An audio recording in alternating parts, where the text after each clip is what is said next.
खासदार अमोल कोल्हे नेमकं कोणासोबत आहेत? शरद पवार साहेबांसोबत की अजितदादांसोबत? यावर महाराष्ट्रभरात मोठा संभ्रम आहे. या संदर्भात आपल्यासोबत बोलण्यासाठी आहेत राष्ट्रवादीचे अजित पवार गटाचे आमदार आणि प्रवक्ते अमोल मिटकरीजी. सर, नेमकं कोणासोबत आहेत अमोल कोल्हे? राष्ट्रवादी काँग्रेस पक्षासोबत आहेत. काल स्वतःहून उपमुख्यमंत्री अजितदादांना ते मंत्रालयात भेटायला गेले आणि शिरूर लोकसभा मतदारसंघाच्या विकास कामाच्या संदर्भात, कारण दादा अर्थमंत्री असल्यामुळे त्यांनी भेट घेतली. 1 तास ही भेट चालली. याचा अर्थ स्पष्ट आहे, कोल्हे साहेब हे राष्ट्रवादी काँग्रेस पक्षासोबत आहेत. म्हणजे अजितदादांसोबत आहेत. पक्षच अजितदादांचा आहे. अजितदादा राष्ट्रीय अध्यक्ष आहेत. त्याच्यामुळे त्यांची भेट जी होती ती लोकसभेच्या आगामी विकास कामां जो त्यांच्या मतदारसंघातले आहेत, लोकसभा मतदारसंघातली, त्या अनुषंगाने होती. पण मी तुम्हाला जर आठवत असेल तर तुमच्या चॅनलला सांगताना काही दिवसांपूर्वी सांगितलं होतं, तेच माझं उत्तर आहे की कोल्हे साहेब हे राष्ट्रवादी काँग्रेस पक्षासोबत आहेत. मी आता थेट विचारतो ना, आता तुम्ही असं फिरत फिरत सांगू नका. मागच्या वेळेस तुम्ही नाव सांगत नव्हते. लोकसभेतले एक खासदार आमच्यासोबत आहेत, त्यांचं शपथपत्र आमच्यासोबत आहे. तुम्हाला तेव्हाही विचारलं ते खासदार अमोल कोल्हे आहेत का? त्यांचं शपथपत्र तुमच्याकडे आहे का? हे सर्वांचेच आहेत ना. मी तुम्हाला सांगतो, राज्यसभेचे 2 खासदार, लोकसभेचे 2 खासदार, सर्वांची शपथपत्र आमच्यासोबत आहेतच. आम्ही विधान परिषद आणि आत्ताच्या त्या नागालँडचे जे आमदार आहेत त्यांचे पण हे सगळे शपथपत्रच आहेत. मी स्वतः तुम्हाला सांगितलं, तुमच्याकडे जर ती व्हिडिओ बाईट असेल तर ती बघा. त्याच्यामुळे 30 तारखेला लोकसभेच्या दृष्टिकोनातून कर्जतला आढावा बैठक होणार आणि आम्हाला विश्वास आहे की आम्ही जास्तीत जास्त जागा ज्या भारतीय जनता पार्टीसोबत लढण्यासाठी मागितलेल्या आहेत त्यावर नक्कीच केंद्रातली लोक भाजपची विचार करतील आणि अजितदादांना सहकार्य करतील. अजित पवार गटात शिरूरचे पुढचे उमेदवार आहेत ते अमोल कोल्हेच असतील का? मग ते वरिष्ठ पातळीवर निर्णय ठरेल. तो सर्वस्वी निर्णय घेण्याचा अधिकार प्रांताध्यक्ष तटकरे साहेब व अजितदादांना आहे. मी त्यावर काही भाष्य करणं योग्य नाही. पक्षाचा एक कार्यकर्ता म्हणून मला असं वाटतं की ते आमचे उमेदवार असावे. लोकसभेच्या 2019च्या लोकसभेआधी तुम्ही आणि अमोल कोल्हेंनी एक यात्रा काढली होती महाराष्ट्रात. दोन्ही अमोलची जोडी परत एखाद्या यात्रेत दिसू शकेल का? हे खूप छान प्रश्न आपण विचारला. 19ला अजितदादा आणि कोल्हे साहेबांनीच मला संधी दिली होती आणि त्यांच्या नेतृत्वात आणि उदयन महाराजांच्या नेतृत्वात शिवस्वराज्य यात्रा होती आणि अमोल कोल्हे साहेबांच्या मार्गदर्शनातच मी शिवस्वराज्य यात्रेमध्ये वक्तव्य करू शकलो. आणि मला वाटतं की माझे मार्गदर्शक परत माझ्यासोबत असावे आणि आम्ही दोघं मिळून परत एकदा त्यांच्या मार्गदर्शनाखाली मी सुद्धा एखादी अशीच यात्रा काढून, कारण बाकीच्या यात्रा सध्या फेल होऊन राहिल्या. युवा संघर्ष यात्रेची परिस्थिती तुम्ही बघत असाल तर फार विदारक आणि वाईट परिस्थिती आहे. मराठा आंदोलकच त्यामधून एक्झिट होत आहेत सगळे, म्हणजे रिस्पॉन्स नाही आहे.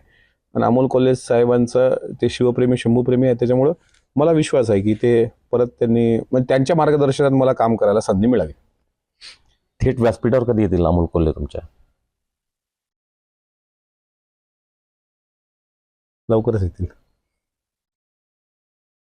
एक प्रश्न असा आहे, अमोल कोल्हेंचं नाव त्या याच्यामध्ये नाही आहे जे पत्र दिलं गेलं. शरद पवार साहेबांचं नाव नाही, सुप्रियाताईंचं नाव नाही. नेमकं चालू काय सध्या? ते तुम्हाला कालाय तस्मै नमः, योग्य काळ त्याचं उत्तर देणार.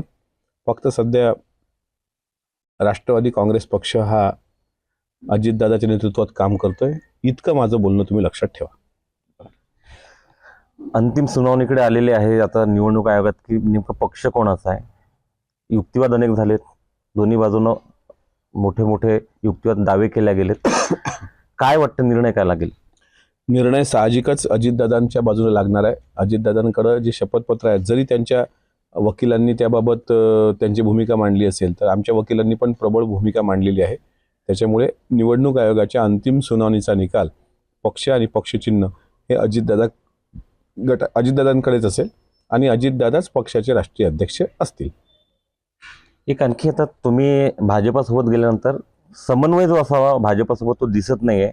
मधात तुमच्या काही आमदारांच्या तक्रारी होत्या की आम्हाला निधी मिळत नाही किंवा भाजपचे किंवा शिंदे गटाचे मंत्री आहेत ते आमची कामं करत नाहीत.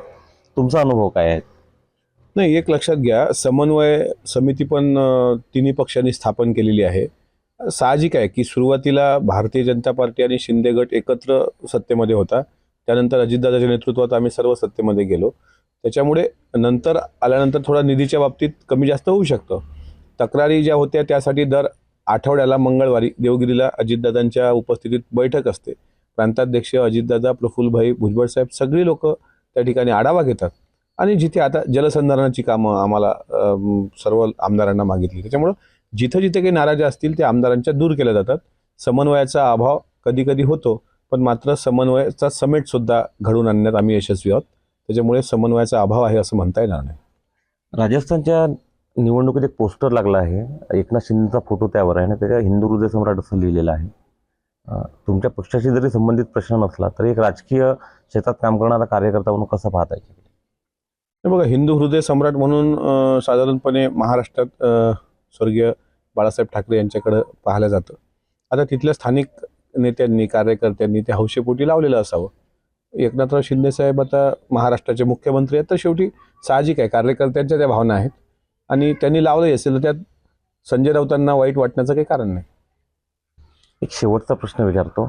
ओबीसी आणि मराठा जी आंदोलनं सुरू आहेत आरक्षणाच्या संदर्भातली, भाषा ही प्रचंड खालावलेली आहे. जरांगे पाटील असो किंवा भुजबळ साहेब असो यांचं एकमेकांवरच्या टीका जी आहे, महाराष्ट्राची परंपरा वेगळी राहिलेली, काय प्रतिक्रिया आहे तुमच्या याच्यावर?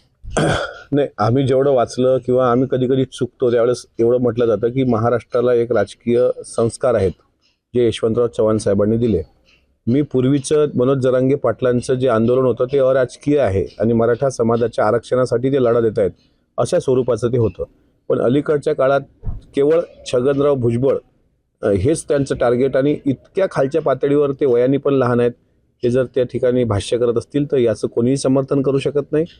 ठीक आहे, मराठा आरक्षणाचा लढा जो आहे तो अत्यंत महत्त्वाचा आहे आणि भुजबळ साहेबांची भूमिका आहे की मराठा समाजाला आरक्षण भेटलं पाहिजे, पण ओबीसीच्या आरक्षणाला धक्का न लागतात, तीच आमच्या पक्षाची अधिकृत भूमिका आहे. पण मनोज जरांगे पाटलांच्या अलीकडच्या काळातली जर तुम्ही भाषणं बघितली तर ती थोडी भरकटताना दिसत आहेत. आरक्षणाचा लढा बाजूला पडला आहे आणि ते उठून परत भुजबळ साहेब, अजितदादा अशा पद्धतीने राजकीय दृष्टिकोनातून ते बोलत आहेत. मराठा समाजासाठी ज्यांना आरक्षणाची खरी गरज आहे त्या लोकांना पण हे पटलेलं नाही आणि जरांगे पाटलांनी सुद्धा, भुजबळ साहेब वयाने मोठे आहेत त्यामुळे त्यांच्या वयाचा, त्यांच्या कर्तृत्वाचा मान ठेवावा आणि ज्या आंदोलनासाठी तुम्ही आरक्षणासाठी आंदोलन हाती घेतलं त्याला न्याय द्यावा. आणि मी तुम्हाला विश्वासानं सांगतो, आगामी अधिवेशनामध्ये मराठा समाजाच्या आरक्षणासाठी सरकार किती गांभीर्यानं आहे हे तुमच्या लक्षात येणार. स्वतः मुख्यमंत्री अजितदादा, उपमुख्यमंत्री देवेंद्रजी, उपमुख्यमंत्री अजितदादा, उपमुख्यमंत्री देवेंद्रजी आणि मुख्यमंत्री एकनाथ शिंदे साहेब हे तिघंही खूप सकारात्मक आहेत. मला असं वाटतं हिवाळी अधिवेशनाच्या पहिल्या आठवड्यात मराठा समाजाला आरक्षणाबाबत एक चांगली बातमी मिळेल. जरांगे पाटलांची जी राजकीय भूमिका अलीकडे पाहायला ऐकायला मिळते, आधीचं आंदोलन येऊन थेट आता राजकीय भूमिकांपर्यंत येऊन गेलं, काय त्यांना नेमकं कोणीतरी सांगत असावं, बोलत असावं किंवा स्क्रिप्ट कोणी लिहून देत असावं असे अनेक जण संशय व्यक्त करतात. तुम्हाला काय वाटतं? नाही, मी तेच म्हणतोय की मराठा आरक्षण हाच फोकस. एबीपी माझा, उघडा डोळे बघा नीट.